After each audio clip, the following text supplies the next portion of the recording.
Good morning, ladies and gentlemen. We got a kick-ass show coming up for you guys today. We're breaking down the upcoming JITO Airdrop and why the hell that's being listed on Coinbase right away, and I believe Binance. And then we're breaking down all things December and 2024 with the one and only Kicks. Before, just to get ahead of the commentary, yes, I'm at PO's. I'm dog sitting Sapphire. Who's just hanging out right here. I had to take her out today. She's kind of rambunctious, dude. And she's a strong dog. Like, dude, don't say that. Don't say that. She's well behaved. Dude, well behaved. I have a beagle at my parents' place. My parents have beagles that are like pretty small, like, 25, 30 pounds. Dude, Sapphire's like straight up jacked. Like, she doesn't play around, dude. Oh, yeah. It's like trying to walk around a gym bro on steroids, Yeah, easy, man. So you were at Art Basel. Was that day one yesterday? It was day one. Yes. How was it? It was good, dude. The NFT Now event, banger, like absolute banger.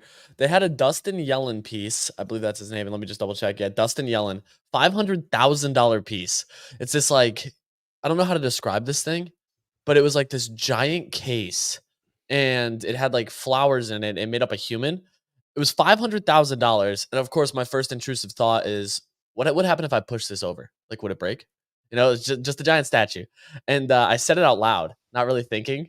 And the person next to me just goes, dude, it's 3,000 pounds. You can't. So of course, the next intrusive thought is that a challenge? I didn't try it. But the intrusive thought's almost won. I'm not going to sit here and lie to you guys. So I was like, damn, okay. This is pretty crazy. Pretty crazy. But overall, man, really good events. Shout out to Bing Bong crew, which is like Shiv, Gigi, Sunny, some others as well, Raj, and a bunch of those people. They always show up to these events and they're just absolute bangers. Absolute bangers. Really good event. They had a pudgy penguin claw machine. They gave away $1,000 to whoever won Galactica. So some really good stuff. I went to the Artifact event too. It was at the new Soho House. That one, Artifact, don't hate me. Kind of mid. Kind of mid. I'm not gonna lie. Kind of mid. But I think it was because it was also alongside Sense, which is like a well-known clothing brand. And that to me was kind of tough because you're like kind of competing for audience there. Overall, though, really good first day. I'm excited for today. I want to stop by the Rug Radio House. I want to stop by some other stuff, but I'm tired, man. I'm tired. You look tired. Yeah, dude. I feel like shit. I'm not gonna lie. I feel like you last week after post Red Eye, Like we're just going back and forth here. But nah. Good time. I'm happy Basil's here, but I'm not going to lie to you. I'm excited for Sunday when it ends. Hey, Clemente, did you see the picture of him? He did not look like he was having fun. Oh, the little 360 thing of Easy? He was the least happy person at the party. Buddy literally texts me and goes, you look depressed. Everyone, hold on. I'm going to pin this up for everyone so they can see it as well. But everyone was like dressed up in like nice clothes. Like, Easy's just in like a flannel. Yeah. What's the issue? Like clubbing. Everyone's wearing like clubbing stuff at this Bing Bong event, and Easy just pulls up in a flannel. Just doesn't give a damn. What fuck you look like? Real quick, he's at the barn party. Dude, somebody last night said you look like you're from Wisconsin. I was like, what? Well, like, I mean that in the nicest way ever. They were like, I mean that in the nicest way ever. You're not like these other crypto people wearing off-white. Possibly mean that in a nice way. Dude, that's what I said. They were like, you're just yourself. I was like, I'm not from Wisconsin. Yeah. Easy. Here's the thing, though. Flannel's coming in. You're ahead of the trend. Like that. Oh, it was 55 degrees last night. Do you know how cold that is down here? That's like 30. Yeah, dude, I'm not. It was cold here. You're bragging about how Miami's supposed to be warm. I'm gonna get there. It's gonna be freezing cold. I don't know what the hell is going on. It's gonna be 80 on Sunday, but decided to be 50 during this. Real quick, guys, before we get started, I want to give a quick shout out to today's Bodago of the day, Greek Degen Queen. Shout out to GDQ. She got, so check this out. She got her account suspended like 2 months ago for farming meme coin. So she's been starting her account from scratch, but she's been absolutely crushing it. She's like the biggest Bodago's community member supporter, just always retweeting everything, always in the Discord, supporting the crew, and have been welcoming some people. We're getting like a Bodago's migration in terms of PFPs. I'm waiting for Bunny and Kicks to switch it over to a Bodago. But regardless, I'm going to pin up a tweet from Greek DGen Queen. Guys, give her a follow. She's been crushing it from the Bodagos community point of view. Hell yeah. Bunny, when are you going to switch to a Pepe Bodago? Soon. Maybe soon. Bunny and we may I don't top believe signal you. it though. Yeah, we don't want to top Yeah, signal. exactly. I don't want to jinx it, man. Yeah, yeah. So I have a little bit of a problem, and I'm just in this really bad. Real quick before we get started, I have like a negative streak of like 6 in a row where everything I buy has been a top signal, and I like can't avoid it, dude. I crushed October and halfway through November, and then ever since, literally everything I buy just instantly goes in the red. It's That's how the bullshit, game works, frankly. Man. Sucks. Yeah. But the problem now is then everyone starts talking about it, and it's like everything I buy, people are like, oh, this is the top. Like I really feel like Nick. So it's something I'm dealing with, and I just nothing's wanted to put worse it out than there. being publicly labeled a top signal. Like you're just like, you're like, oh, I bought this, and everyone's like, perfect. I just unloaded my bag. I'm out of my position. Thank you, Clemente. Means the world, man. Yeah, hey, Clemente, I think you got good eyes, bud. Like especially when Bud is crazy. Bud is crazy. All right, pal. I think you're doing great. when you were back, little guy. Hey, little champ. All right, Chief. Sport. Sport is crazy. I think what happened, you were killing it just with your own vibes and signals, and then you started picking like consensus Twitter picks, like consensus Twitter feed picks. Like everyone on the Twitter feed is talking about this consensus pick, and you're like, okay, I'm gonna hop in that. You got to go back to your roots. Just believe in yourself, trust in yourself. You know, and I used to just not tweet out about my. I've been in the last month or so. I've been trying to be more active on Twitter and tweet more. And with that, I've been tweeting some of my buys, and that's been part of the problem too. Is people, and also if you're trying to make too many picks, I'm over trading a lot, and we'll get this. We'll talk about this in the weather report. But I literally those Sugartown auras that I sold, literally since I sold, I've done a 2x. After Beanie swept 100 of them. Was it Beanie? It was Beanie. Well, I don't want to spoil the weather report, but Kicks, whenever you're ready, let's get this weather report going. Let's take it away. Queuing up the music right here for you, Coach. Today, Thursday, December 7th. Market volume coming in hot, 28.7 million. We got Blur at 22, OpenSea 5.5, Solana 5.2. Hey, looking over at the leaders, it was right across the board once again. Pudgy Penguins down 6%. Bored Ape, Suzuki D-Gods all down 3%. But we got some movers. We got Sugartown Auras up 47%. Shrapnel Operators up another 20%. Rug Radio, Genesis NFT up 30%. You're doing hot. Sproto Gremlins down 17%. Shit pick for Kicks. Over the past 24 hours, gaming season continues. As we said, Sugartown Aura is cooking. Beanie swept 100 of them overnight. Looks like Beanie's defrosted and back in the market. The highly anticipated gaming token Portalcoin received a little backlash after announcing Jamie King as an advisor, marketing him as a Rockstar Games co-founder, despite him leaving the company over 15 years ago. Despite this, people still liking Portalcoin. It's a hot coin. It's popular. They got a lot of connections, airdrop farming mechanisms, and more partnerships on the way. Looking over at Ordinals, Sotheby's has launched its first ever Ordinals auction, starting with 3 Bitcoin shrooms available to the public for the first time. The auctions are open until December 13th. Already at a hot start, leading bid $50K. No big deal. Sheesh. Lastly, it's airdrop season once again on Solana. The JITO token will become claimable today, starting at 11 a.m. for eligible users. Coinbase also announced they will support trading for the token right as it debuts, with many having high expectations for the token. Meanwhile, Solana meme coin Bonk, which was airdropped to users almost 1 year ago, is up another 20% to another all-time high. That's nearing a fully diluted market cap of $1 billion. That's it for the weather report. Back to you in the studio. Phenomenal weather report, Kicks. Thanks for sharing. I want to so real quick, easy. Is Bonk has a bigger market cap than Pepe? No? Mm-hmm. What the hell is going on here? It flipped Pepe? I think so.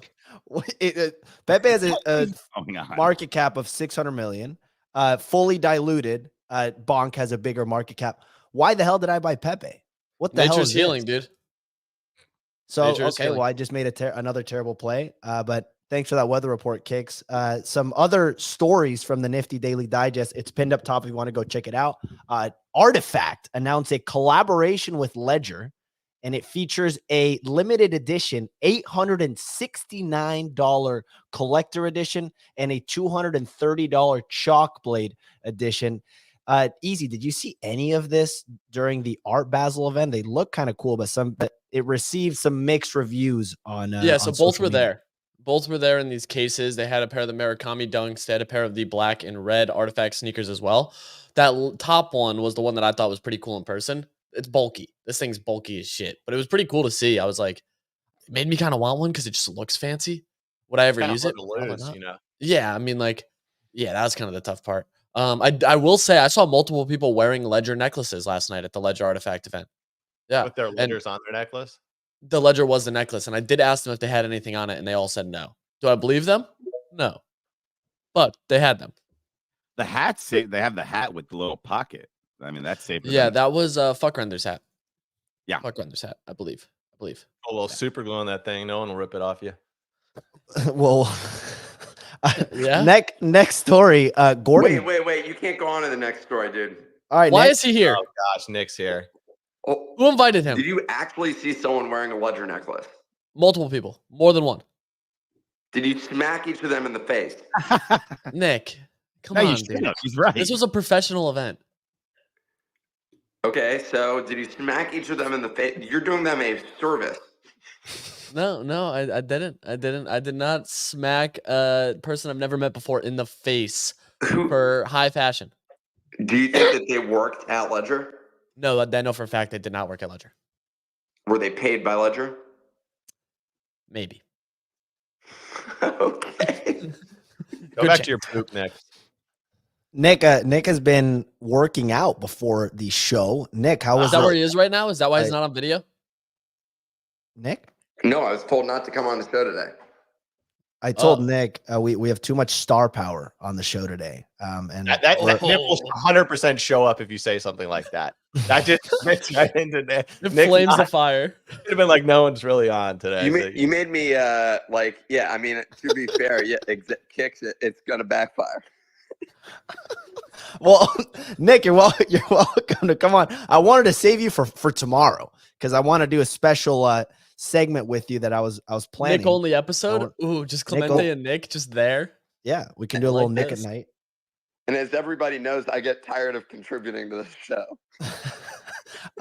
Anyways, moving on. The next story is Gordon Goner, amongst other tweets and highlights. One of the big things that I enjoyed or I thought was notable is that he tweeted that until we solve creator royalties on ETH, I don't see the space exploding again outside of fine art and partially centralized gaming ecosystems.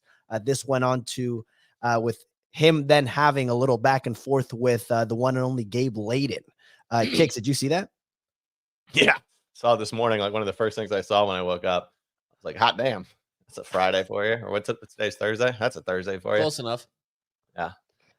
Yo, I DM'd Gordon to let him know that we solved the royalty problem. You told him Solana? Yeah, I just let him know. Right, rightfully so.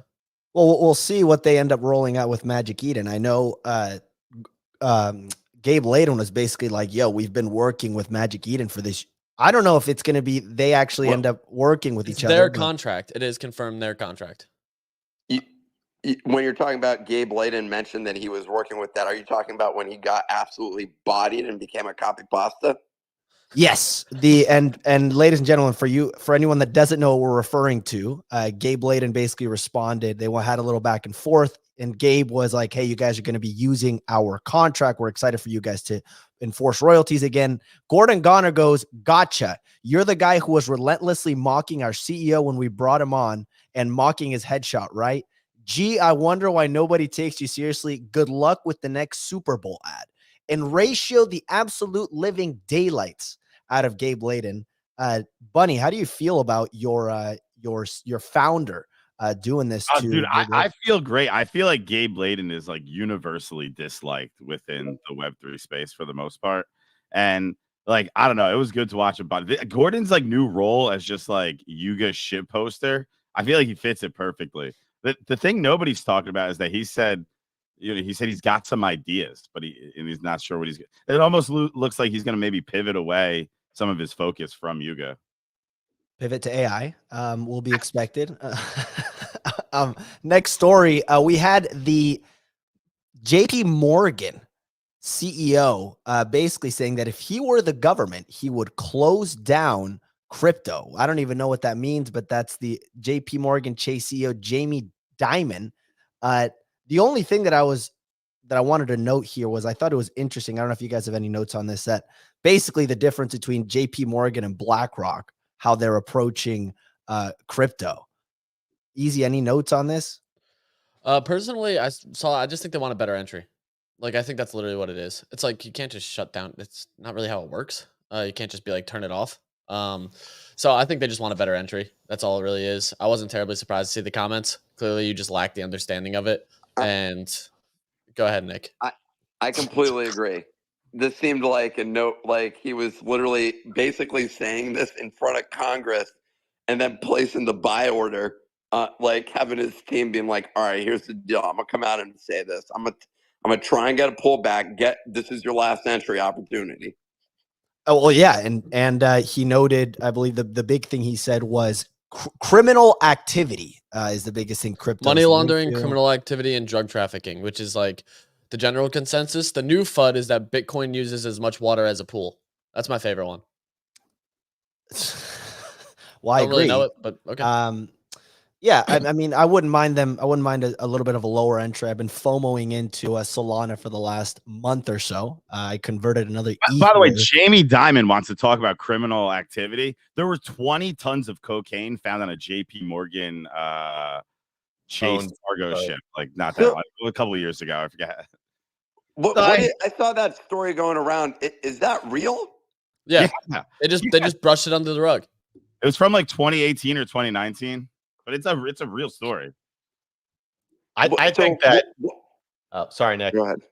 No, you go ahead, man. What was their involvement in this boat? Like, I'm trying to understand. Like, what was they owned the boat? They owned it. Okay, was someone like borrowing it from them and leasing it? Probably. Okay, I'm sure they're not in the shipping business. That's the thing I was trying to figure out. I was like, do they now accept cocaine as valid at like form of collateral? Well, we'll see. We'll have to have Jamie Dimon on the show. If they allow cocaine as collateral, Clemente. We're gonna launch a formal investigation, and we're gonna see if they're okay with doing that, and then we'll solve this on our own. Nick? You said something else, Clemente, and this is what I want to know. So I found a little bit of money hidden under the rug, and by a little money, I mean a significant amount. And I want to add to my crypto bags here. And you were just talking about an entry price. Do I just need to suck it up and go in here easy? I would, yeah. We're going higher. There's like no hesitation in my thought process here. We're going higher.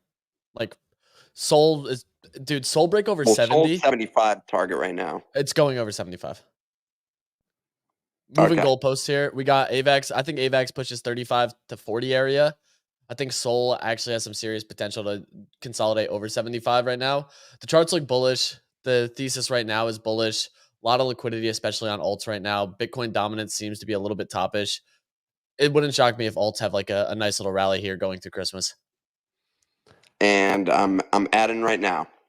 Well, okay, when I tell you to buy it, you don't listen to me. That's bullshit. Sorry. Okay. Just to like wrap up the Jamie Dimon thing, I've come to accept that I think that like trying to convince people over the age of 60 that like crypto is legitimate in the future, it's just kind of like a waste of time. I mean, there's some cool grandpas and grandmas out there that get it, but like do you think people that were like building the internet in the late 90s, early 2000s, like spent a lot of their energy trying to convince people over the age of 60 that it made sense? You go back, you read all the news articles from the late 90s, early 2000s. People are saying like the internet's a fad, like Amazon doesn't make any sense, right? Like you're just not, when we're 60, we're going to be fading some of the new stuff. It's just part Neuralink. of getting, we'll be fading Neuralink at 60. Yeah. Jamie Dimon's 67 years old. Like, you know, you'll probably retire in 3 or 4 years. They'll get someone in that like understands what the future looks like. So Yeah, and the only other thing I wanted to note there is we had on the Bitcoin show, we talked a little bit about Argentina's latest election and basically how Argentina's has a really big young population. And basically this recent libertarian guy that won has been one of the most recent young voting dominant wins, and how that's going to happen more often. So I'm excited to see that. The only other thing is I watched Laura Shin's interview with I believe it's the Solana co-founder. I don't know. yeah, I saw that too. I Who thought it was was a great interview, and one of the Yeah. things that he compared Anatoly totally, okay. Yakovenko. Nick, basically, he was quoted in this podcast comparing Ethereum and Solana, and he compared Solana. He basically called Solana Windows 2000 and Ethereum went to Windows 1995, and the difference in technology that they're trying to push there. I don't know. Overall, I thought it was a great conversation. I understood like half of it, but I would recommend anyone to check that out, and I'll pin it up at the top. Just finishing off these stories from the Nifty Daily Digest, we had Phantom announcing that they are integrating with Sharkify. So you can now directly from your wallet borrow against your NFT in just a few clicks, which is super exciting. Phantom just continuing to build things out. They're a partner of ours. They're the official wallet partner of Bodoggos. So you can go download your Phantom wallet at phantom.app and you can import your wallet directly from there. And they've bridged over $4 million in ETH to Solana in the last 3 weeks that they've launched with their cross-chain swapper. Last story, we have Ben.eth and all of his associated badge accounts were banned overnight on Twitter. Not too surprised here. Bunny, I know you're the DGen senior DGen correspondent. Any notes here? Right. Well, they were like, that's like a whole scam with this Welcome to Blitz thing. It's like they were like selling access to the affiliate badge, and like Elon's certainly not going to let you make more money off the affiliate badge that he's fucking making. Right? I mean, like that's a no-brainer, dude. Like you're like asking to get suspended. Yeah, I can't say I'm too terribly surprised. I muted this guy a while ago. And there was also scam accounts that were getting the affiliate badge and running ads against it to try to get people to click like airdrops and like wallet trainers. So it's not like terribly surprising. Like they were letting anybody get the affiliate badge. I'm sorry, I've seen some comments saying that am I okay because I don't know Anatoly's name. You're not deep enough in the trenches, my friend. I'm getting there. I'm getting in the trenches. Easy. I've been basically selling off my ETH bag like there's no tomorrow and just buying Solana after Solana. I did buy some Pepe, which has just been a terrible decision. Not only because I just destroyed myself in gas fees, I FOMO'd it. No, we're not getting into this. Let's get started. Anyways, real quick, I wanted to cover very quickly the Rockstar Games situation because we briefly covered it on the show yesterday. There was a little bit of a controversy that came with it. And a commenter called the show immature, a Creepz holder, for bringing this up and calling it not a win for Portalcoin. Kix, you're very plugged into the gaming ecosystem, Rockstar Games, I'm assuming. Any takeaways from this Jamie King story, or was it a nothing burger for you? Yeah, I mean, like advisory boards, right? Like they're not like C-level executives, right? Like, you know, an advisory board, maybe you're meeting with these people once a month and kind of laying out what you're working on, and they're going to give you advice. They're going to open up your network, right?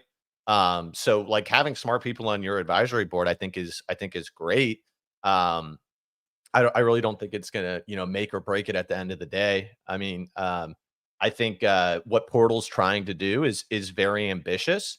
And if it works out, they'll be one of the biggest projects in crypto because it's an ambitious thing that they're trying to tackle. But when you're going for something that big, I mean, there's definitely a lot of, you know, execution risk. Building a wallet's not easy, right?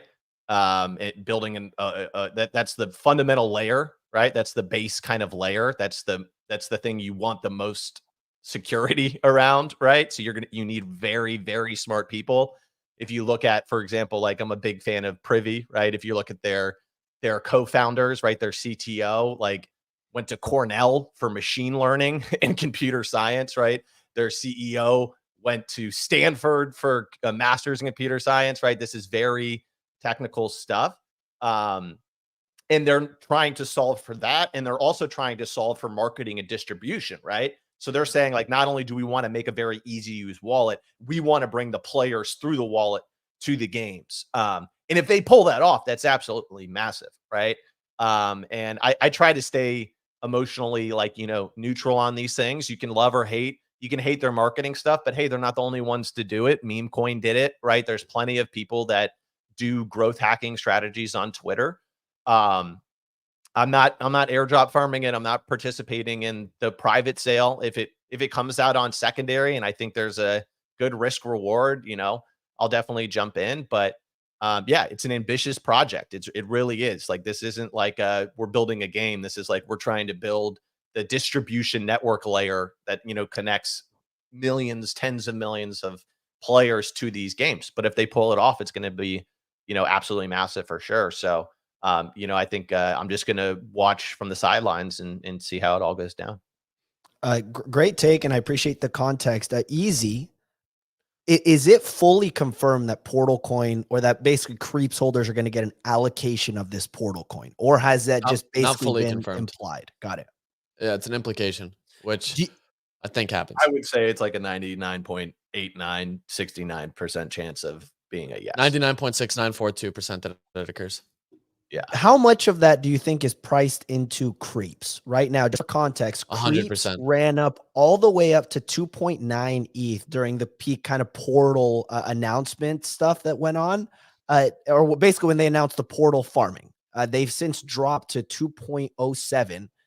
Easy. Do you think this is basically what I'm saying is if and when Portalcoin goes, hey, Creepz holders are going to get X amount of Portalcoin in a pre-sale or whatever that, or airdrop, do you think that could cause a spike in price? What do you think of Creepz here at 2.07? I do think they run as soon as the proper allocation comes out. But other than that, I think that everything else is basically priced in. Yeah, and this could be a long activation. You don't know. It could be 6 months, right? Like maybe this Portalcoin drops in December of next year. We genuinely have no context of it. And like, some people are happy about it. Some are upset. There's a lot of stuff going on right now with it.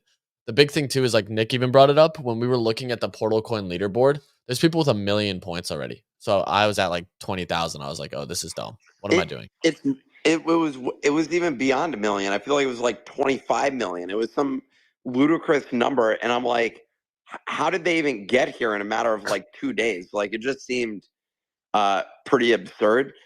We asked Tenacious how much he has. I mean, that guy's literally committed his life at this point to Portalcoin. So I think it's frankly, like the whole spamming thing. Are they going to have you keep spamming for the next like 6 months? It just seems kind of ridiculous. Well, shout out to Tenacious. He is according to this tweet, he is the #9 portal farmer. Let's go. God damn. 22 million points. We were talking shit because for context, guys, we were looking at a Portalcoin's announcement yesterday, and basically we saw 25 to 30 replies from Tenacious just farming the living daylights out of the points. He's in the comments right now. Hell, he's probably going to make a shit ton of money from this airdrop. But shout out to you, Tenacious, just really going for it, and probably just this guy Judo has a crazy lead on everybody. I know. I'm sure that's super legit, considering I've never heard of that guy in my life. I know 2 people on this list. I know Tenacious ETH and I know Otto Suwin. I know NFT. I got a ton of respect for Tenacious. Here's the thing: at the end of the day, people want to farm something. Fucking farm it. You don't like it, you can mute it. People can unfollow you, follow you, whatever. I'm not an airdrop farmer. I'm not an airdrop farmer even when it comes to other things, like where you swap shit around chains and all that shit. It's just not my area of expertise. But whatever happened to the old days of airdrops when they was just like they gave it to you for something you used and you didn't even know you were farming, right? Like that was the good old days. Like looks rad. Yeah, like pure, like just off of, like, you didn't have to do anything, just pure. That was my favorite, just like, hey, you grinded NFTs, therefore you get this for free. That's really good. Speaking of airdrops, we have the JITO airdrop coming today at 11 a.m. Eastern. It's going to be, correct me if I'm wrong, Easy, this is going to be listed on both Coinbase and Binance right from the start. What do we need to know about this? What are your expectations for it? If you staked 1 Solana to JITO, a singular Solana, you got 5,000 United States dollars. Jesus Christ. One singular Solana was the lowest tier, and I think right now it's $4,980. I'm just saying, one of the people on stage right now, out of the 4 of us on camera, brought this up 6 months ago and said JITO's going to be doing an airdrop. I said it. I said you should be farming all of it. You never told us to do this. Stop. Oh, you didn't tell us shit. Dude, there's no way you're gonna try to do that today. Dude, I literally have a YouTube video talking about liquid staking on JITO and the potential airdrop that's coming. I'm on wax. Okay, but that's different. So you have a YouTube on liquid staking. Well, liquid staking. It was all still don't airdrop farming understand. on Solana with 8 other projects, and then I tweeted about it for the following 3 days. Somebody literally messaged me yesterday and said, you paid for my Christmas with your airdrop. Well, you didn't pay for mine. I'll tell you, I didn't stake Yeah, shit. because your ass was still buying Ethereum shit and dumping it for a loss. You didn't say it on this show, though. You're like the fact that you made a video about it, great. But I'm sorry, saying, Nick, you never asked, okay? And when I would talk about it, you chimed in. So easy. You know what you need to be doing. About? Easy. Here's what I need is I don't watch a lot of YouTube videos. I need you to basically record. I need Subway Surfers in the bottom half of the screen, you talking above, and then you talking about staking whatever I needed to do for this JITO airdrop. That's what I need. Subway Surfers. I don't do long form, and I need captions. I need like sound effects, and then I'll start doing this stuff. So that's just a content recommendation. I love it. You know how There's they do bonuses at the end of the year at some companies? Is this company, for the number of airdrops I don't get, it's a deduction from Easy. So he's getting a negative bonus this year. So Nick, there's actually a text message between us where you said, where can I stake Solana? And I said, you can use Soulblaze. I use Soulblaze, JITO, or MarginFi. That was like a month ago then. And you would have qualified. Yeah, but You just said okay, Nick, well, damn. if you said I use Soulblaze, why would Nick use a different staking platform? And I use Soulblaze, but you can use this other one. There's options. I'm just saying there's options here. You got a DYOR. Listen, good luck on the Super Bowl ad, Nick. Just acknowledge then that you didn't actually tell us to go like on this show because no one in the audience either did the staking action, and we're all now pissed at you. I'll tell you what, there's one guy out there Get that your money up, watched not your funny Easy's up. video, had straight wrist brace carpal tunnel that sibbled the shit out of this thing and just made like $250,000. There's someone out there. Dude, at this rate, Easy's going to be paying for everyone's Christmas bonuses, not the other shout way out around. Plunk3770, Crypto for NFTs. Easy mentioned JITO, put it on wax. But you also you share so much stuff, Easy, that it's like drinking out of a fire hose. People, Groovy T said, Easy always coming in with the hindsight alpha captains. He's talking about buying bond, whatever it is. So don't call hindsight alpha on captains because I didn't text you, Clemente, because I know that like the way your money's situated would have been a little expensive for you. But I personally texted Nick and Pio and said, buy a captain's financial advice. This is crazy. I'm getting disrespected on the show left and right. We also have Cold Labs, who called me out earlier for not knowing Anatoly's name. He goes, of course you didn't get the JITO airdrop. You don't even know Anatoly's name. No shit. So this is just a crazy amount of disrespect. But anyways, I want to get started with the meat and potatoes of this show, which is Kicks and I were scheming up some things recently. But I want to start, Kicks, with this recent gaming pump. And I want to preface it with, over the last 30 days, gaming tokens have just been on a monster tear. We have Shrap up 270%, Superverse up 540%. The Prime token, which I know you have, is up 125%. And AVAX is up 100% in the last 30 days. So from my perspective, and I think a lot of people, Kicks, are sitting on the sidelines right now, or maybe feeling underexposed, and are saying, hey, this already has ran so much. How much more room does it have to run from here? So I'm curious, A, what your overall takeaways are from the recent price action and possibly what you expect the bull case versus bear case to be going forward. Yeah, totally, man. It's been wild. These last 30 days have been insane. Like even me, like, feeling like FOMO. I mean, it's not just the ones you mentioned, right? Like big time went to the absolute moon over the past couple of days. Beam, which is a AVAX subnet gaming publisher behind Merit Circles behind it, They're now at a $758 million market cap. It's crazy out there. Ronin, which I was and still am very big on, is almost at a $500 million market cap. Yeah, so everything's pumped really hard.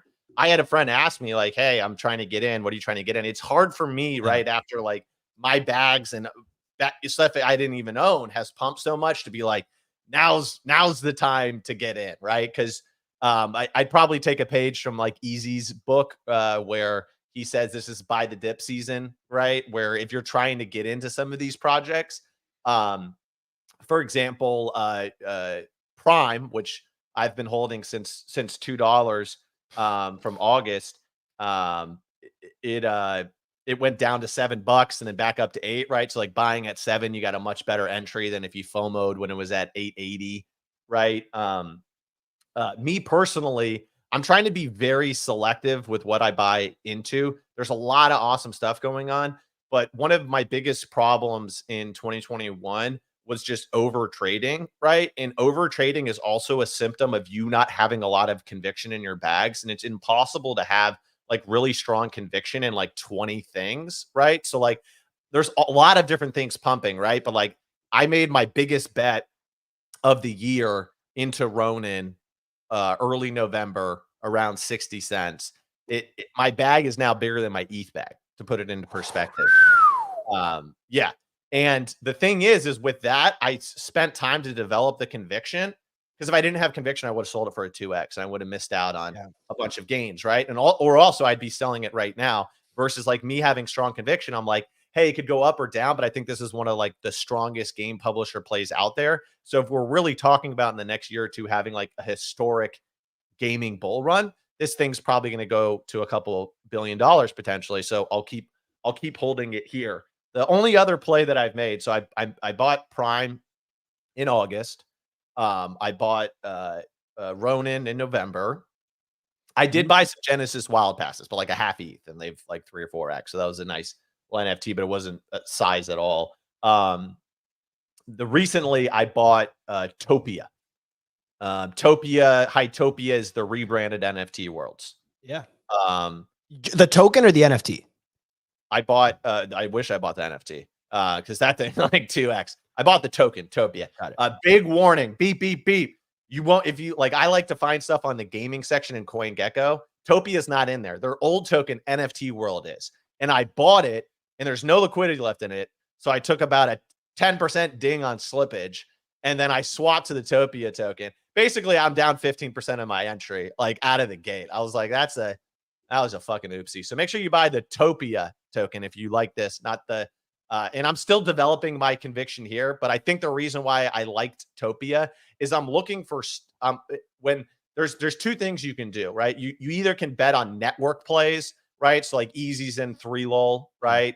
Like that's like a network platform play. Ronin's a platform play, right? Like Beam's a platform play. Magic Treasure Ecosystem, that's a platform play. Or you can bet on like singular games. So that's Shrapnel, that's Big Time, that's Prime, right? Singular games, you can probably get more like higher ROI, but you also have higher risk because it's all dependent on one thing versus these platforms. They got 8 games on them. One of them pops off. You're going to, get the upside there. But I bought Topia just because I feel like if you look at a lot of the things out there, like you want to find the things that can fit into their own little like sector. So like for me, like Topia, it's a platform and like a gameplay. And I think that the interesting thing is that they're like, they're attacking like a market in a play that's not like, they're not trying to compete with Shrapnel to be a first person shooter. They're not trying to compete with Big Time being an MMO, right? They're not in a clogs lane. They're basically saying we're trying to build like a Minecraft, build your own world kind of experience, but in Web3. And now instead of being on Minecraft, it's their own game engine, which they built, which is pretty impressive. It's not my highest conviction play because I just haven't done a lot of research in it, but I did buy it like 3 days ago. So Nick, go ahead. Hold on. Kix just said, I'm developing my conviction on this. Yeah. Like, what does that even mean? Like, either you have conviction, because you went from saying the one thing you got to do is make sure that you bet on the things that you have conviction in and just stick in those things.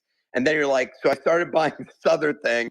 I'm still in the process of developing my. Well, what I meant is on the level of conviction. I have conviction in it, else I wouldn't have bought it. I didn't buy it because someone's like on Twitter, buy Topia, right, or whatever like that. Like I was doing research, I was looking at the coins. I'm like, what's an interesting opportunity? And I hopped on Topia and I started doing my research again. I owned them back in the day, and I'm like, I like this. But what I'm trying to say is like I don't have the conviction level on them yet that I have of like Ronin, right? Like if it's a scale of conviction, like Ronin's super high conviction for me.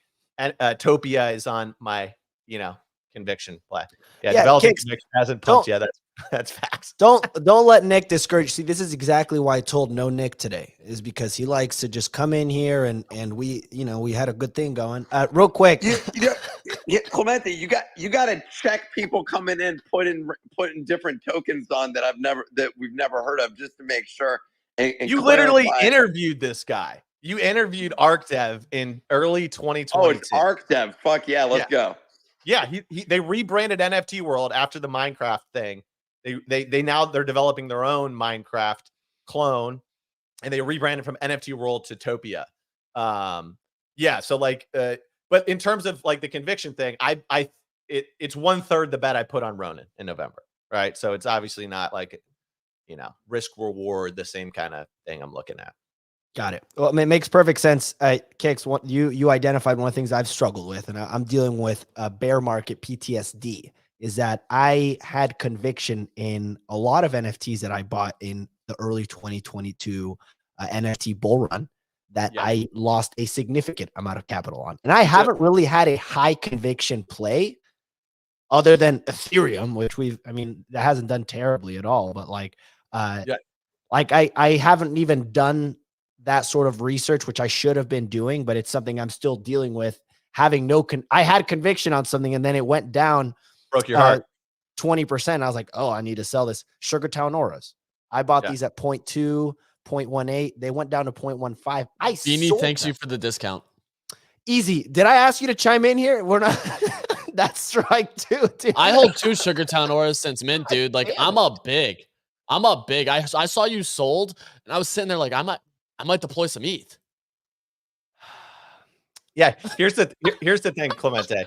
First of all, the guy said maybe NFTs aren't for you, Clemente. I mean, there's a reason why I'm focusing more on tokens than NFTs, because I'm working on the game studio most of the time. I need stuff that I can sit in and not like really work. Like the volatility on NFT charts can really make your stomach churn. Like you're like up 100%, down 80%, then you're up 200, 300%. Like you got to be tapped in and glued in. But I'm the same way, dude. Like in terms of like, it's been hard this year for me to like rebuild that like, okay, I want to get this and hold this. For the past year, it's kind of been like, take a 2x and run for the hills, right? I also love that you had conviction in ETH.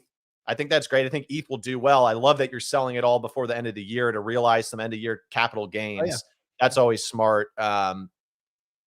Instead of waiting until January. No, I'm kidding. But dude, I feel you. I honestly like what you're saying. And I think a lot of people out there, Clemente, when we were talking about like, how do other people get off the sidelines? That's one of the big things is kind of like shedding some of the pain from the bear market, right? And think about how many people bought Solana at $8 and they sold it at 16, I bet. Yeah. Because they were like conditioned by the bear market. They're like, oh my God, I got a 2x. Like I'm ready to go. It's really hard to time the bottom, not just on buying it, but then on like a conviction flip that like, I'm going to hold this thing to $60. Very few people, easy was doing it, but very few people out there actually were like doing that. So I think the big thing is like, try not to over trade and try not to go off of consensus Twitter. Like the one reason why I wouldn't buy Ronin right now is because everybody's talking about it on Twitter. Everybody's like, Ronin, it's the play. And I agree with them. But once again, that means all eyes are on it, right? Whereas it would be better. Trade. It's a crowded trade. It'd be better if you're developing like a blur somewhere else. Yeah. That's like Kix, you posted it the other day. When stuff goes quiet is when you should be looking at it. No one's talking about blur farming anymore for season 3. Yeah. Like buying and staking blur right now, I'm like, I might do this again and re-up the bag and play that same exact trade I just did going into March, I think, or what it is, May. Because right now everyone's out of it. Like, I think Kix is spot on. It's consensus trades that you almost want to just be like, listen, I kind of want to just wait. And as soon as no one wants to talk about it anymore, now I want to talk about it. Like Hytopia, I would not touch Hytopia with a 20-foot pole. because everyone's talking about it now. It's the NFT worlds or Hytopia worlds giga pumped after 35 got swept. Token ran. The move is to buy it when no one's talking about it. And to be honest, like ArcDev never went anywhere. So it's basically like the last 8 months would have been a good time to just keep tabs on it. 100%. Real quick, you mentioned, I want to talk about this conviction aspect of it. Kicks, recently I've been increasing my conviction in Solana. It's pretty much the first time I've done real research on something in the last few months. And I've listened to I listened to that Anatoly interview recently. I'm still learning their names. So for me, research takes its different forms, but I've been trying to get off Twitter to do research and try to build my own thesis, which has been a challenge, but I'm working on it. You tweeted out, I believe, about a month and a half ago that your target sell price, correct me if I'm wrong, was $75. A, does that still stand? And B, I'm curious why you have less Solana conviction than the rest of the show, because the show has been pretty bullish on Solana for the last month and a half, even though Easy's been historically very bullish. But I'll let you take it from here. Yeah. I mean, I'm definitely not bullish on it. It's the 6th biggest fucking token in the world. You know what I mean? Right. And that's why I'm saying, like, if this thing gets to $70, $80 without other things moving, then Solana is now above BNB. It's the 3rd biggest token in the world if you take Tether out of it, right? It'd be right behind Bitcoin and Ether. And I think that's great. And could it keep running from there? Like 100%, right? It could go all the way back up to all-time highs. I'm not trying to fade it by any means, but when you look at like where it's been at $8 going to essentially 80, a 10x off the bottom, if you're a trader mindset, not a bad spot to sell if you bought in the $20 or the $10 range. Can it go to 240 from there? Fuck yeah, dude. But once again, like, everybody has to have their own levels of conviction. Easy's always going to have a stronger level of conviction in Solana than I will, because Easy built his Web3 crypto career on Solana. He understands the Solana space better than pretty much anybody else in the world, right? So like, he's going to have a level of conviction that's going to be way higher than me, and rightfully so, because he's been in the game and he's done his research and stuff like that. So I wouldn't take my Solana price as a good time for anyone to sell. Please don't follow me on that. Like, follow Easy on that. Like, Easy's going to be the guy. It's also just like your trading strategy is different than other people's is the big thing. Yeah, exactly. Like you can easily relocate. But, bro, you're selling Bored Apes at 7 ETH and then wondering why are you doing that? Dumb I as don't crazy. understand. Well, I mean, but crazy. that actually, what you're saying is kind of leading to my point, meaning that like when it's at $80, it's a top 3 coin. You're no longer buying a Bored Ape Yacht Club at 1 ETH and riding it up to 120. You're buying a Bored Ape. If it hits 80, like, you got to look at it from this perspective. If it hits 80, other coins are also going to rally. Like, it probably still sits top 5, 6. It won't jump 3 with that market cap because the rest of the market's going to rally too.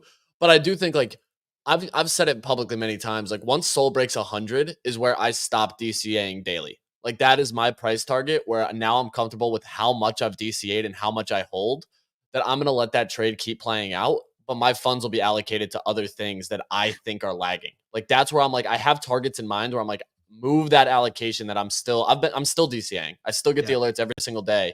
I DCA 3 tokens every single day, and that'll shift as soon as they hit the price targets where I stop DCAing, but the potential upside is still there. I'm like, these are going higher, but I'm comfortable with how much I've put into it.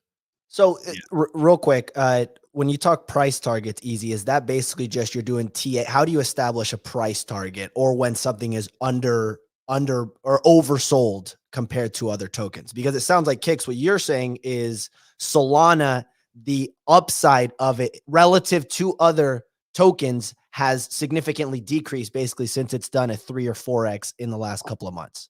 Yeah, Solana, if Solana goes above $50 billion, I'd rather sell my Solana, not to leave the Solana ecosystem, but take that and put it into like gaming plays on Solana or other opportunities on Solana. To Easy's point, if Solana is $50, $100 billion, then the underlying stuff on that ecosystem is going to be a higher, beta play. I don't even think I'll sell it it's not even a big bag for me. I don't know. I was feeling loose that day, and I said I wanted to just put a price target out there. I don't even know what I was thinking. I mean, Feeling frisky. Feel frisky. Yeah, because like the thing is, I don't even know how to bridge it out of Solana. You know, so I'm just gonna. What am I gonna do? Sit in USDC over there? You know, who does that? Yeah. A bonk. Nick, go ahead. So the thing I was going to say is where Kix's play is slightly flawed.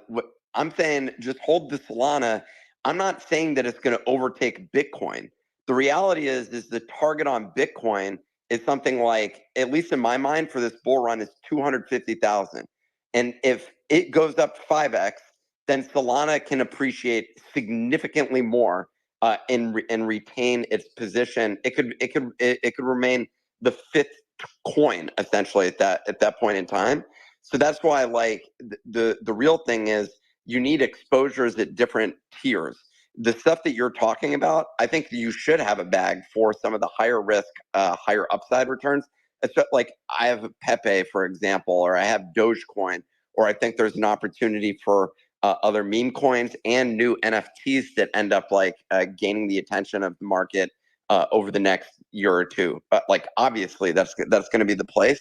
So I think having capital prepared to go into those things, but you should probably know how much you're willing to bet on those smaller things rather than necessarily rotate out mid bull run cycle, because that's where I'm just like, you're the biggest risk is that you put good money after bad. And essentially what you need is just your target price on your entry and your target price on your exit. And I appreciate that you at least have a target price on that. I just think you're underestimating like where this can go. And Solana, you're missing 80% of the upside here. Well, I mean, I agree with you. Like what you're basically, we're on the same page. What you're saying is the farther you go down, the higher risk, but the higher reward you can get on these things. So you just said, if Bitcoin does a 5x from here, you think Solana is going to do a 10x from here. But that's exactly why instead of buying Solana, I'm going to buy the stepping of Solana and get 100x, or I'm going to hold my Ronin, which if Bitcoin goes to multiple $1 trillion, I think Ronin will probably be worth 5 to 10 billion, you know? So I'm with you on that for sure. But like, I don't own, like ETH is the biggest major that I own. And you could say it'd be better to have it in Solana. And I mean, that's, I wouldn't necessarily disagree with you, but like ETH is the biggest bag I own. I own some Bitcoin, but like I'm really focused on gaming. And so the gaming stuff is where I'm going to take the biggest shots and like put most of my positions in, I think. Yeah. Real quick, Bunny, because I think this is what I like about this discussion is that it's clear that both Easy, Nick, and Kix have different trading strategies, which is interesting. And Bunny, as our senior Degen correspondent, I'm curious what you make of this discussion. If you have anything you have high conviction on outside of Bored Apes, and kind of if you want to. I saw one of the commenters say is like conviction is when you're bullish, like regardless of price. I would love for you to try to be bullish on something that's literally at $0, right? Like the conviction is just out the window at that point. And like Easy and Kix are going on about like research. Dude, what are you guys doing, dude? We're in the library, dude, reading like old books. In the library, renting books about crypto. It's just like, honestly, you're just blind ape into the dumbest thing you see in the space. This is the peak left curve versus right curve argument, because like I'll sit here and literally read documents on AVAX subnets to build my thesis. You guys are like monologuing about research. Goblin Town went to 10 ETH. It was a bunch of like idiots. I'm so mad about Goblin Town, bro. Right? So like, what are we talking about? Bunny, I was in a cab with Nick, Goblin Town at 0.6. I looked him dead in the face and said, these are going to fucking run. Because it was people in spaces going, Gary P. Rah! And I was like, this is the best thing I've ever seen in my entire life. Good goblin voice. Yeah, because I listened to it for literally 6 hours one night. And the top comment was some guy who said, I'm laying in bed next to my wife. She's dead asleep. And I'm yelling Gary P. And she hasn't woken up yet. Am I getting divorced? I was like, bro, this is the greatest thing to ever happen in crypto. And we were at VCon. And I was like, they're going to fucking run. It makes too much sense. So here we go again. Easy with the hindsight alpha. Exactly. Another call for Easy. No, I mean, no one bought it. No one bought it. But sometimes it's good to remember the good times. Did. You did, but I think you bought the top. He bought it at like I bought 7. it late He in the sold it cycle. at like 7.4. I think he actually like threaded a needle there. Guy's never made a bad trade to Easy. I make terrible trades all the time. We both. To Buddy's point, it is right. Like, here's the thing: is like the researcher, like if you're trying to make a crypto meme. Like the research war will always get out traded by like the far left curve. Like, this is funny, so I bought it, guy. I mean, that's just how it works. But also, like, yeah, you have to know what you can be naturally good at. Like, there's some people that you're not going to be a left curver. You have to be a right curver. Just don't be a middle curver ever, right? But like some people can go bat on the left side. Some people can bat on the right side. You got to figure out, you know, what's going to work best for you. That's the biggest thing where people slip up is whatever they like in the space isn't hot and isn't pumping. And so they try to 180 and become good at something that they're just not good at. And then they get wrecked over there. And then that messes up their mentality. And then when the thing that they are good at starts pumping, their fucking mentality's all messed up. And they're just like, you know, they're like, oh, well, why does my life suck? You know? So just to summarize, you would say that I've been mid-curving everything for the last about 30 to 45 days. Well, yeah, consensus trading is literally like this second. You're still mid-curving. Easy. I was asking Kicks. Yeah, we look alike, so it's like, it's fun. I thought when you were looking around for like NFT opportunities a couple of months ago, I liked a lot of the things that you were like looking at, like when you were looking at Pudgies and when you were early on sugar, like when you were looking at these like micro cap NFTs that had upside. I think that's when, at least me watching you from Twitter, right? I thought you were like most aligned with your game. And here's the thing right now, right? Like gaming is pumping, Solana DeFi stuff is pumping. Some NFTs are pumping, but really a lot of NFTs aren't pumping, right? So like if you're a real NFT person, now is probably the time when, once again, everybody's looking somewhere else, zig while they zag. Like, why don't like look for some good undervalued micro cap NFTs that could pump? You know, that's not a bad move. Speaking of conviction, Pudgy Penguins, which had dumped after touching 10 ETH, these things bottomed. Basically, they topped when Nick bottomed. They bottomed at 8 ETH today. I've seen a nice little 9% rally during the show. They're up to 9. So shout out to the Pudgy Penguins. Real quick, Kicks, I want to talk about Ordinals. Geez, the PO's computer's a disaster. Kicks, I want to talk about Ordinals. You mentioned Bitcoin frogs have been just, am I lagging? Am I good? Yeah, no, I was just good. laughing because I was thinking like PO's probably never restarted that computer since he bought it. Like not even once. It's probably just always been on. This thing is just, what the hell's going on here, dude? I don't know. Cash is crazy. Anyways. Dude. All right. No, let's stay on track here. Kicks, I want to talk about Ordinals and Bitcoin frogs. You noted this. You own one, A, and B, these things got to a 0.17 BTC floor price last week, an all-time high, which in ETH is 3.3 ETH. That's flipping D-gods. I'm curious, A, what you think of Bitcoin frogs and what their bull versus bear case here is from here, and what you make of Ordinals as a whole, especially with some upcoming mints that I want to cover with Easy in a bit. Yeah. Slight correction. I own Bitcoin totes, which no one's ever heard of. They're worth about the same though. So it's easy to mix them up. My buddy owns Bitcoin frogs though. But yeah, that's probably Bitcoin frogs is probably like the most popular 10K collection right now. Right. So, definitely not saying it could be like the Bored Ape Yacht Club, but like when you started out early on, there was Cool Cats was like a cool 10K collection early on in the NFT bull run, right? Even if it's not the Bored Ape Yacht Club, Cool Cats still pumped really hard. I just think more the space as a whole on Ordinals is super interesting. One is I think the most successful things are always points of tension. A lot of people that have been in the space for a while on the east side thought NFTs were the stupidest thing ever. And they were so mad when an NFT mint was happening that made gas go through the roof because it's destroying what ETH's supposed to be about, yada, yada, yada.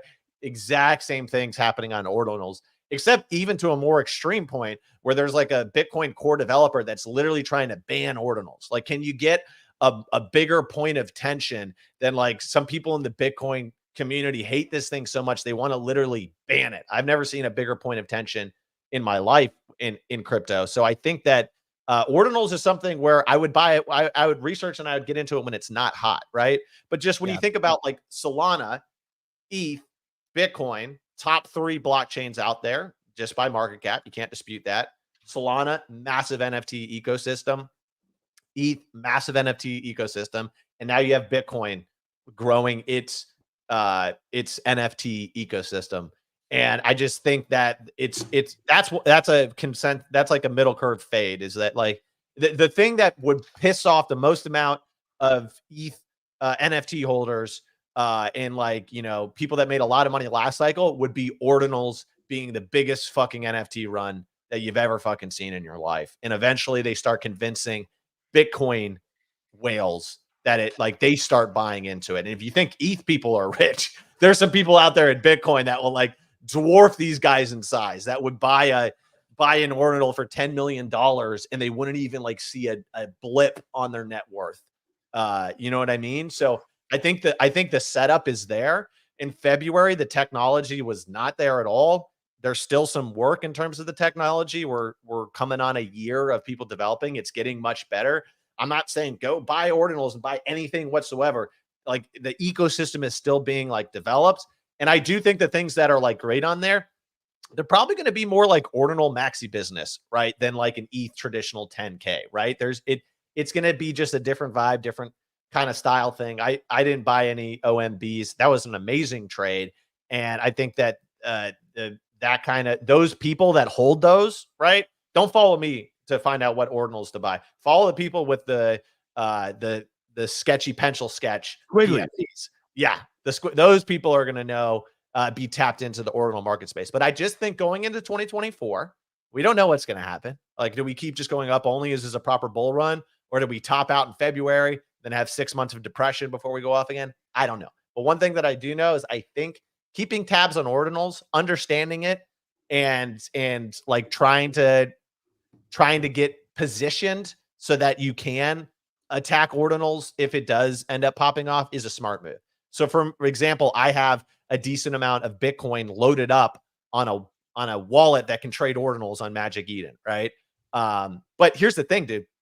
Remember when I faded BRC20s? I was like, this is like trading commodities in Chicago in the 80s, right? Once again, if I hate something, I can guarantee you it's going to be the biggest fucking thing in crypto. I hated BRC20s because it made no sense to me. Why are you putting ERC20s inside a token, inside of NFTs, essentially? Made no sense. Guess what? I'm scrolling last week, the top 50 or the top 100 on CoinGecko. Ordi's $1 billion fucking market cap, dude. It's a BRC20 and it's $1 billion market cap. It's one of the top coins in the world. If you put $1 into it, it was worth $50,000. $1 into it, $50,000. That's absolutely wild. Easy. We have two upcoming Ordinals mints that I've seen being talked about recently. The first is Bitcoin Ninjas, right? Or how the ninjas, the pizza ninjas by Trevor and the Node Monkeys. Can you tell me a little bit about those two and what we need to know about them?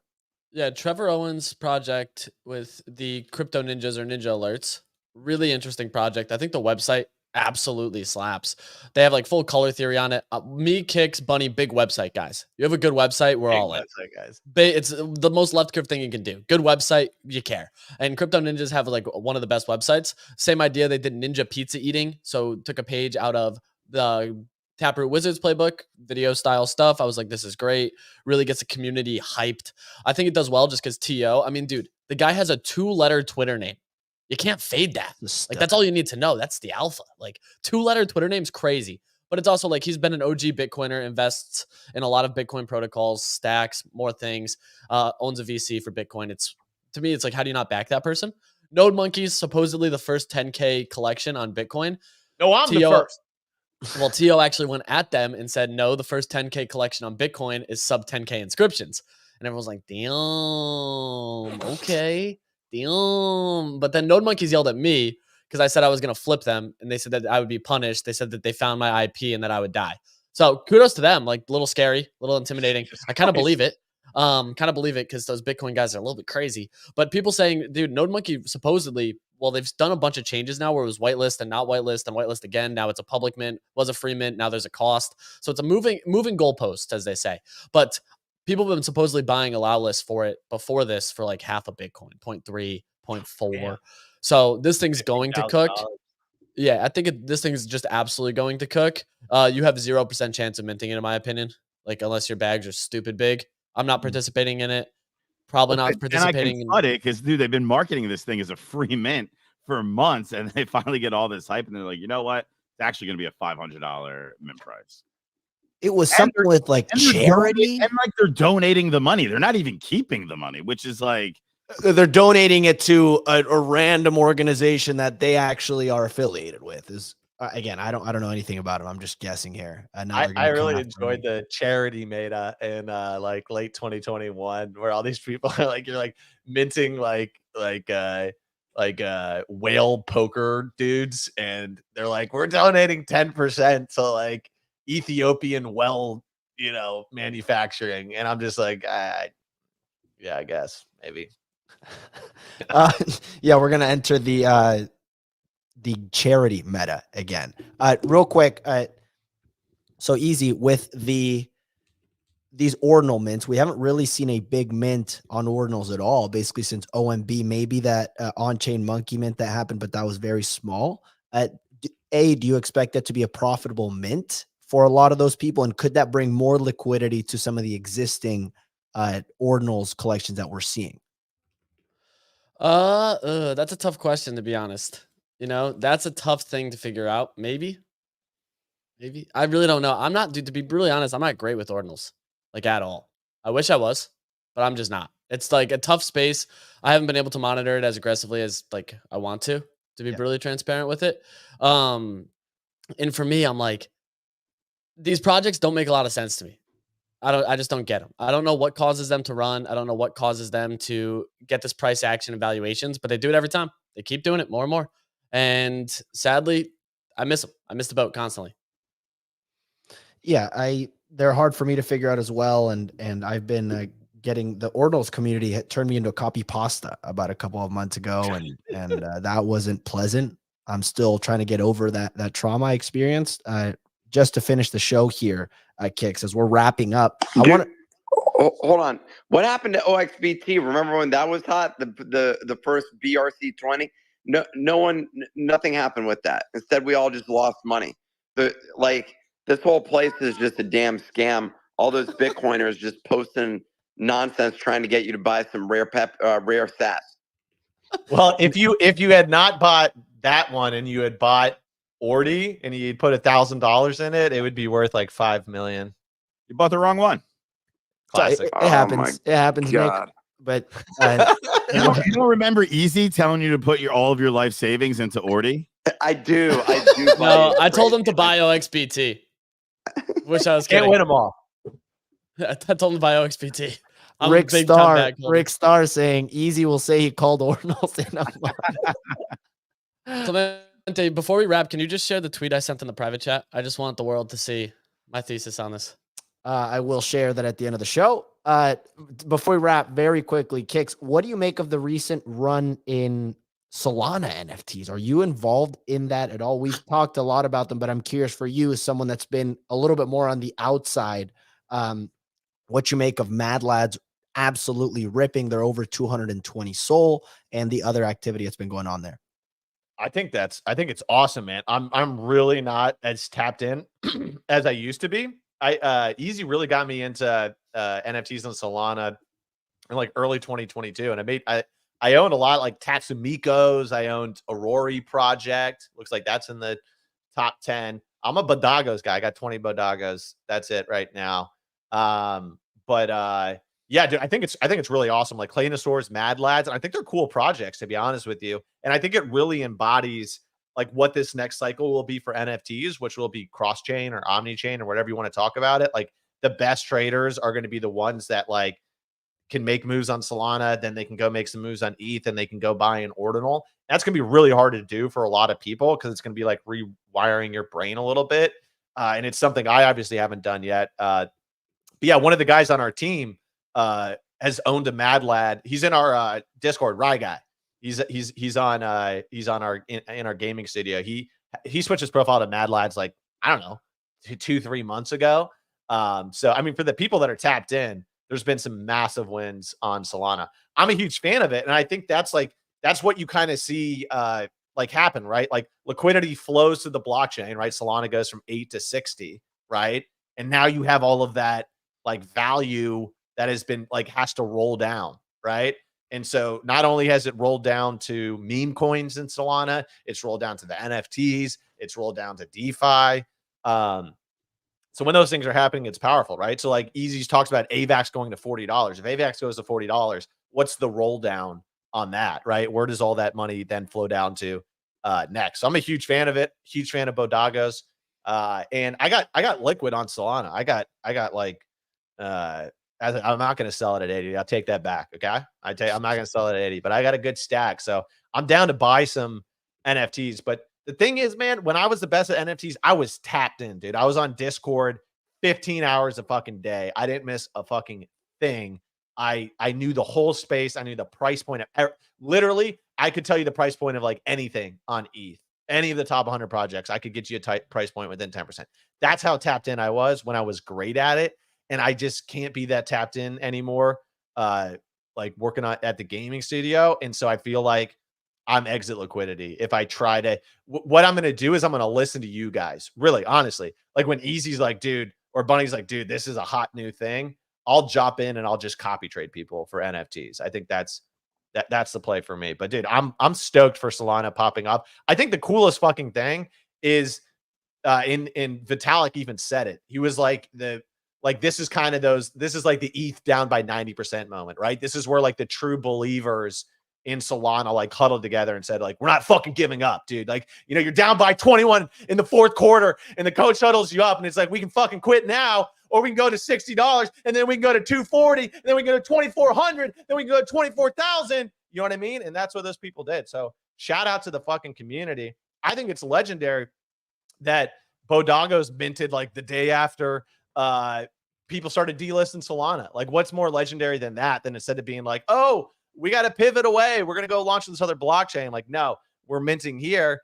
And guess what? You get to reap the rewards. So shout out to the Solana community for sure, dude. Easy's definitely the Soul King, man. I mean, that dude literally, he threw up a spaces when it went to $8. He rallied the fucking troops, dude. Yeah, he's the Solana soldiers, baby.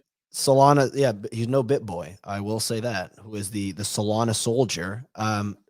I will pull up very quickly before we wrap. This has been a great show. I learned a lot.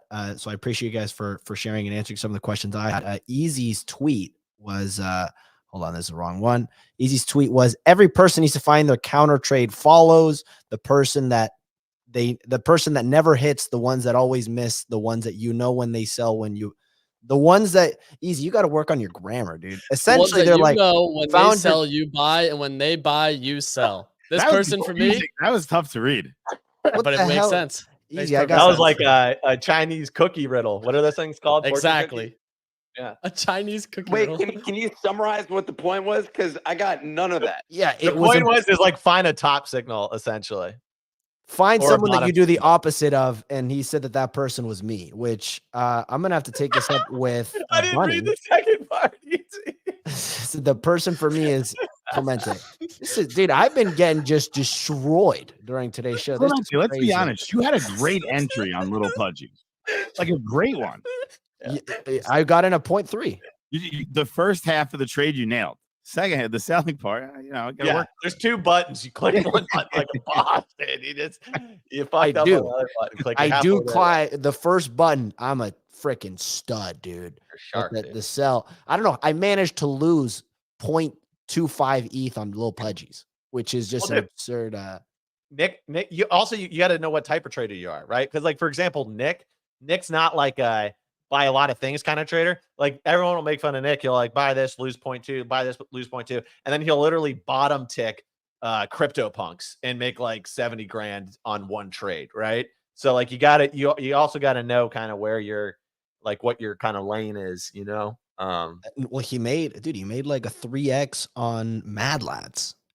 One thing I can guarantee in the next NFT bull run, Nick will like make 99% less trades than the top traders, and he'll make the exact same amount of money as them. That's what happened with me and him.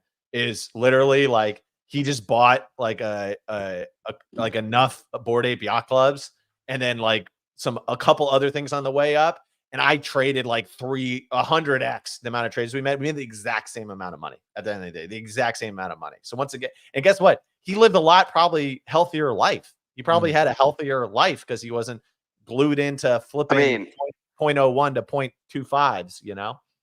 I don't know that my life. Well, yeah, at that point, I mean, based on your behavior at that point, I will say I lived a healthier life. Yeah, but it's all relative. Like you to a normal person, you were unhealthy, but me was below you. You know what I mean? Yeah. The last thing though is I do want to have a bag. I do think being prepared for that that trade, which is the next Pepe, the next whatever BRC20 token thing that pops off. I think, you know, staying ready and having some amount of capital prepared for that.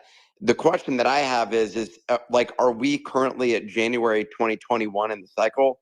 Or are we still further? Are we still in mid 2020?